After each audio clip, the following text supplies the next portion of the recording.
বিসমিল্লাহির রহমানির রহিম।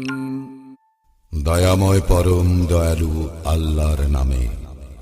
ইন্না আনজালনাহু ফি লাইলাতিল কদর।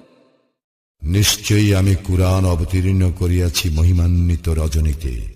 ওয়া মা আদরাকা মা লাইলাতুল কদর। আর মহিমান্বিত রজনী সম্বন্ধে তুমি কি জানো? লাইলাতুল কদরি খায়রুম মিন আলফি শাহর। মহিমান্বিত রজনী সহস্র মাস অপেক্ষা শ্রেষ্ঠ। তানাজ্জালুল মালাইকাতু ওয়ার রূহু ফিহা বিইذনি রাব্বিহিম মিন কুল্লি আমর। সেই রাত্রিতে ফেরেশতাগণ ও রূহ অবতীর্ণ হয় প্রত্যেক